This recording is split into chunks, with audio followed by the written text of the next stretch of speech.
At Montgomery College, students get to learn by doing. This semester in our ECON 201 class, we got the opportunity to visit the Smithsonian Air and Space Museum with our professor as part of an experiential learning program so that we could see how economic principles come to life. We explored topics like the important component of the US military spending, how the system has changed over the time, and also how it affects the American people in general. Now in this podcast, we are sharing what we discovered with you. Welcome to the podcast, Dylan. I'm so excited to be here with you to talk about our experience. Oh, hi, Max. Yeah, I'm so excited too. I think this is going to be really interesting. My name is Max. I'm a dual enrolled student here at MC, and this is my first semester and first course, and it's been just such a great opportunity. My name is Dilan, and this is also my first semester at DMC. I think today it's really important for us to start and just talk about how we had the opportunity to go to the Air and Space Museum in our economics class, and kind of what we had learned from visiting the World War I Birth of Military Aviation exhibit. One of the key things that I think stood out to us was how the United States was spending so little in their military aviation, having spent less than $500,000 when compared to Germany or France spending in the $20 million, $30 million. Exactly. Basically, Germany was in the top, and the USA was one of the last places. I know it's a really hard parallel, but if we think about today, that's completely changed. That's completely changed. Right. The USA is the most powerful military force in the world. And I think that one of the ways that we're able to accomplish that is through the taxes of the American people, right? Yep. In a study done by Brown in 2024, we saw that 13% of the United States government budget goes directly to the military, and of that, 54% of it is getting funneled directly into government defense contractors. Now, that's a lot of money coming from American pockets going to feed this industry, where it's almost like the American people are paying these private businesses for their work, right? Yeah, true. I just want you to make an idea. Well, back in my country, people usually generally make less amount of money than the taxes that an average American pays every year. So that's a crazy amount of money that uh, it's where is it going? So I wanted to ask you, we can see that reflected in the US's GDP. Well, so that's kind of the kicker. We really don't see it in the United States GDP. With less than 1% of the United States GDP being made up of this, industry, having the majority of it coming from consumer technologies like GPS, satellite internet, it's really not contributing a lot, especially the military being less than 20%.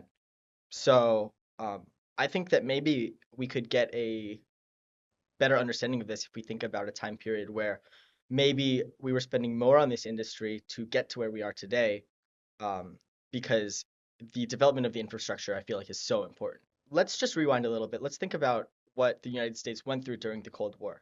You know, we're at this very pivotal moment in the United States history where there was this big fear of communism, right? So whether it was in nuclear research, whether it was in espionage, whether it was in just sending people to the moon. I mean, showing the supremacy of the ideals. I mean, the USA didn't want it to become all the world become communist. They wanted Right. to enforce the ideas of the capitalism around all the world, right? There was a lot of competition on everything by that time. We really spent a lot of time and a lot of money developing these technologies so that we could have that competitive edge. And in the end, it ended up bankrupting the Soviet Union as a whole, right? Yep. That's what led to the fall of the Soviet Union. It was how much money they were spending trying to keep up with us. So, in a way, that's kind of a testament to the American resilience. But also, I think it's really important to think about, the role that defense plays in the lives of the United States as a whole. When Biden passed an executive order trying to understand more about the competition in the American economy, he made it a requirement that the sector needed to provide a little bit of understanding or documentation of the shift since the Cold War to today. And what they had found was you know, the number of suppliers and the number of contractors in the industry as a whole had diminished significantly. Decreased a lot, right? Going from 51 prime contractors down to 5. And, these big 5 range, from everything in the United States military, from vehicles to missiles to satellites to internet. I mean, just a few people having all the power, monopolization is clear. But the thing is that there's nothing that we can do about it. Even still, we still see that the number of missile suppliers went from 13 to 3. We see fixed wing aircraft suppliers going from 8 to 3. Satellite suppliers 8 to 4. 90% of our missiles are coming from three sources. Um, and I feel like the takeaways from this were pretty direct. We needed stronger merger oversight, which means that there needed to be more people looking into how um, these combinations of large companies will affect the market as a whole. We need to think about intellectual property in the industry because it prevents new companies from providing a means to supply the United States government with this really advanced technology.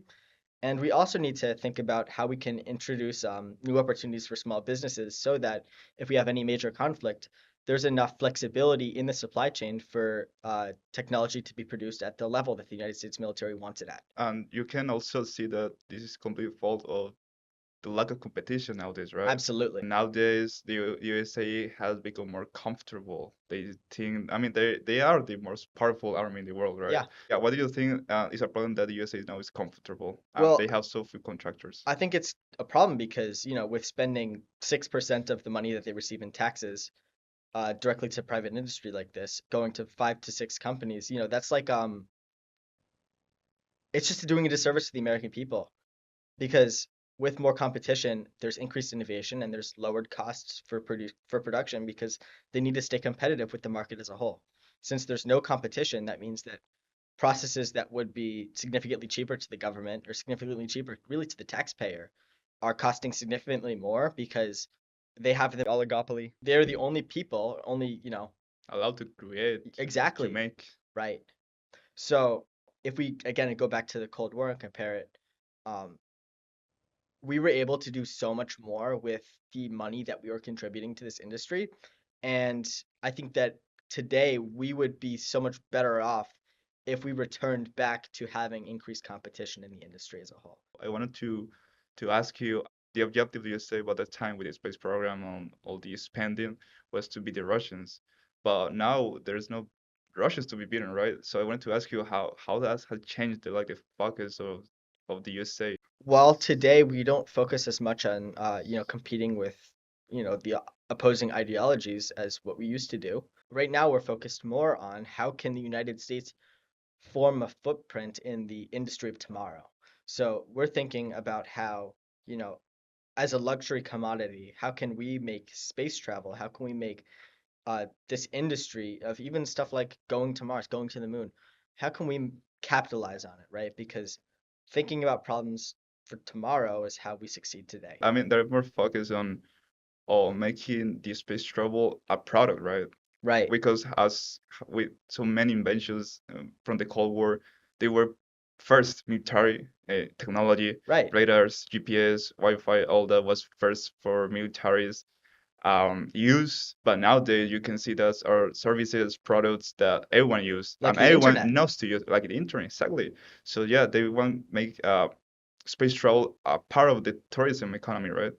Absolutely. But I also think that, focusing on the, economy for tourism and focusing on all these new technologies being developed as a way to make money is really beneficial to the US because what that means is that we're getting closer and closer for these innovations to find their way to the American people, right? Yep. Because usually things like this, whether it's, having something like a telephone in your car, to having a telephone on your person, to having, being able to take calls from your watch, eventually, as technology becomes more readily available, and as we continue to advance, it starts to trickle down. So maybe what we need to be focusing on is how these changes kind of affect the American people over the next span of years, right? But we're not going to see that unless we start to see increased competition on the research and innovation side, which starts at the military. Yep. So going through the line, talking about innovation and inventions, I want you to ask you which is the invention during the Cold War that you think it changed the most, basically the human quality of life.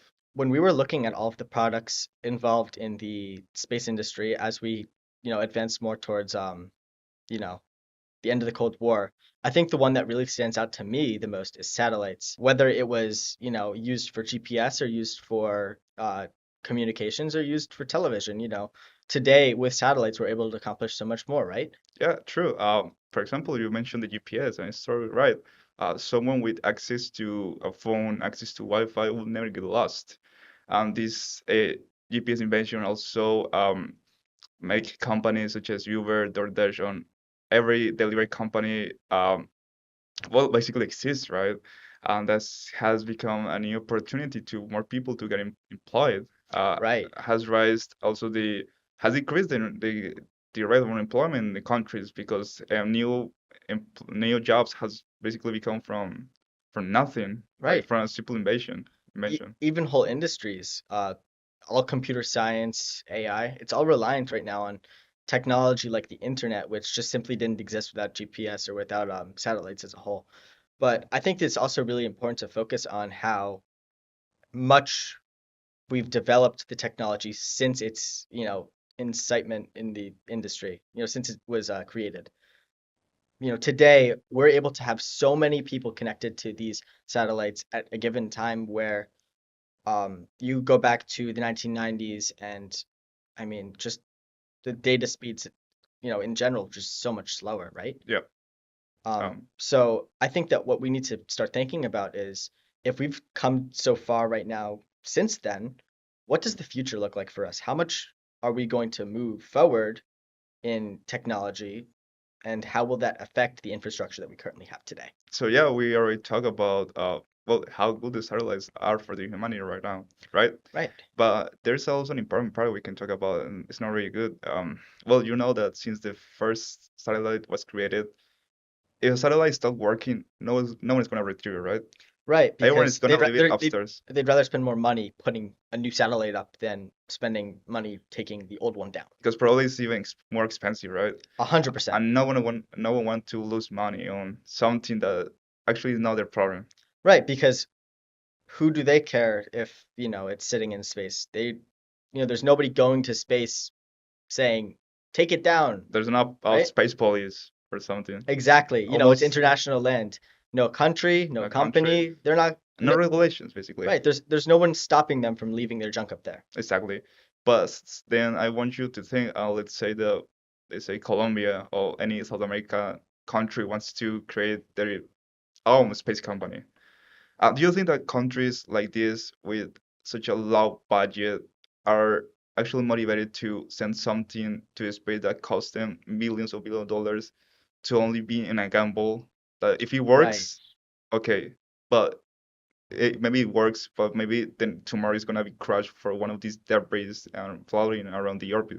Right. I mean, even we've seen country satellites have trouble and, end up hitting objects and sending shrapnel around.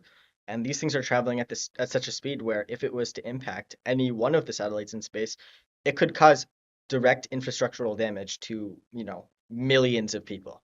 So I think that you're absolutely spot on with the real kind of danger with having these, space debris floating through space, especially around the planet, Yeah, because no one wants to lose money, right? right, absolutely. But I think that we really need to focus on, if today we're thinking about space debris in terms of the technology that was sent up there in the last 30 years, what's going to happen in 50 years when, you know, the massive number of satellites that we've sent up since then, especially in the last since the the new century, we've sent so many satellites up compared to before then. Yeah, Um, when we start to move past the technology we have today, how are we going to deal with just such a large quantity of, the breeze, I junk, mean, it's like bullets spinning around the all earth. this spending because we're not talking about trash in a road. We're Right. talking about objects moving at um, on a speed Thousands of miles an thousands of hour. miles an hour.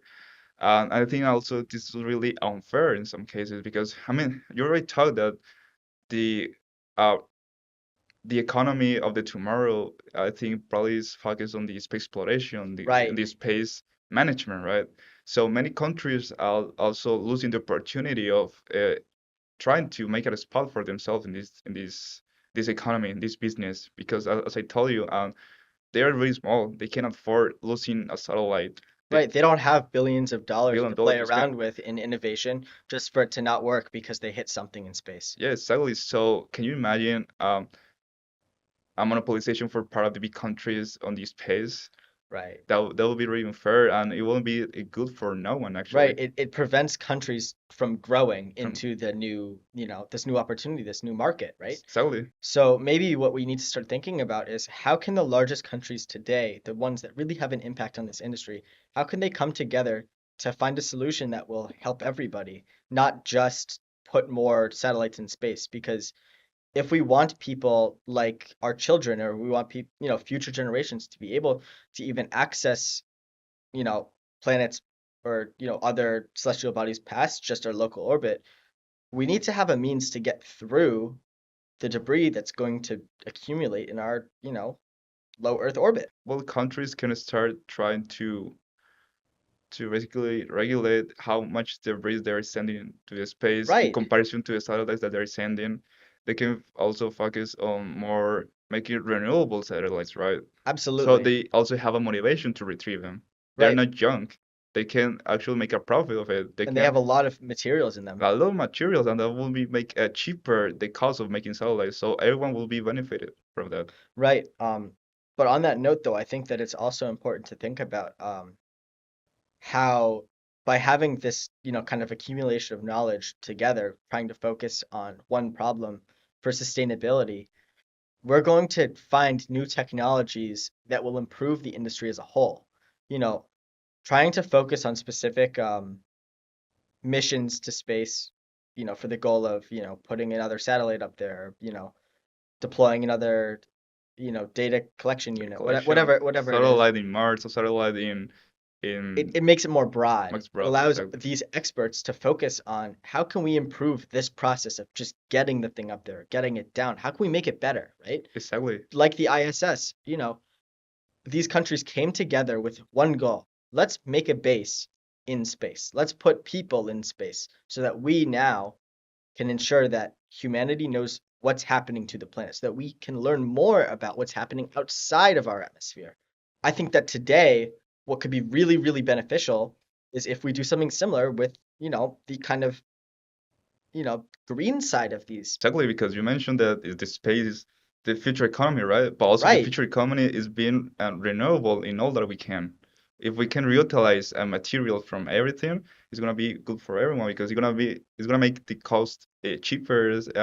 We're gonna have less trash because, as you said, everyone wants to go to space, but Right. we're just delaying the process if we keep let this happen. So, on that note, though, I think that it's also important, though, to focus more so on how us as the next generation of, innovators and people going into the working world can help ensure that this, happens, right? Yep. Because it's our job to kind of speak up about these like matters, right? Um, and I'm really excited that we've had this opportunity to come here and do this podcast and talk about this issue because, you know, if we don't say something, then nothing Nothing's will gonna happen. happen. Yeah. They've already made it the case. This is an externality. No country wants to be responsible for it. So it's our job as humans, it's our job as people of the world, Give right? visibility to this topic. Right. I have to say, thank you so much for coming on here today to work with me on this. And I'd like to give thanks to our professor, Professor Basman, and Montgomery College as well, because really this opportunity has been amazing and we've had such a great time. Yeah, I was so happy of having this conversation to you. It was very funny, exciting, and interesting as well. Yeah, So thanks to MC for giving me this opportunity.